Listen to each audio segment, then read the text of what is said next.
At TRI, we're developing several new capabilities that we believe will lead robots to assist and empower people in their homes. And more importantly, it'll allow older generations to age in place longer and with dignity. Previously, we demonstrated our advances in manipulation capabilities. In particular, we showed our simulation tools and how those tools can give us the robustness that we need for a robot to do a specific task, like loading a dishwasher. In addition to enabling simulation capabilities, we're also developing mobile manipulation that allows the robot to move about the home and learn a wide variety of tasks from a human teacher. Which object shall I put away? Cup. Performing tasks in homes is extremely challenging for robots. Each home is unique, with a large number of objects arranged in different configurations. We demonstrate the effectiveness of our approach by presenting results for a variety of tasks under different environmental conditions in our lab and in real homes. So, rather than try to program a robot to do a specific set of tasks, like an assembly line robot, our robot can learn new skills from a human teacher. We teach the robot in VR, or virtual reality. The teacher can see a model of the robot as well as the live data from the robot itself. And it uses that information to teach behaviors that are linked to things in the environment. And that's important because rather than teach the robot a set of direct motions to a very specific instance of the environment, we teach the robot parameters. That's part of a set of safe behaviors. And that's robust to a changing environment. For example, we can teach the robot how to open a refrigerator. We show the robot where to place its gripper, how to hook the handle, and also how hard to push. We can teach the robot about what objects in the scene are important, or what parts of an object are important, whether the object is a bottle or the refrigerator handle. Whichever the object is, wherever the object is, we can teach the robot how to handle it.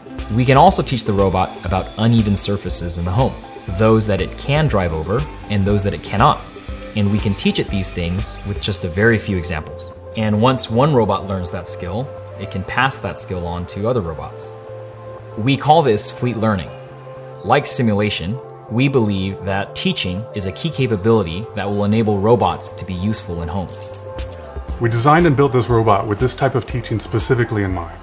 It has many redundant degrees of freedom. It can move its body around like a person within a very large workspace. It automatically configures its posture to perform the behaviors being specified by the human in VR. Our robot has high-resolution visual and depth sensors with a very wide field of view. We leverage machine learning techniques to enable the robot to learn from a single demonstration. In this case, more is not necessarily better. The robot is trained to recognize simple audio commands and associate those with behaviors. Where shall I put the object? Cabinet.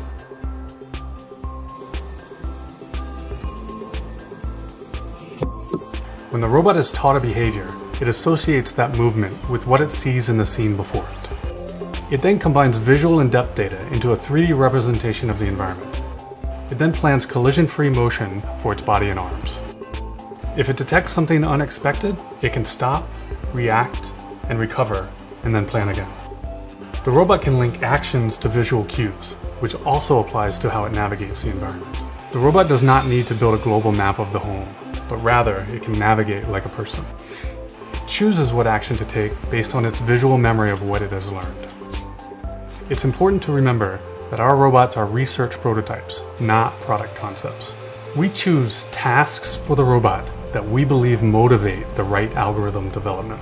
While the robot must currently be taught every behavior for a specific situation, we're working to generalize beyond individually taught tasks. Ultimately, as one robot learns a task in a home, all robots benefit collectively.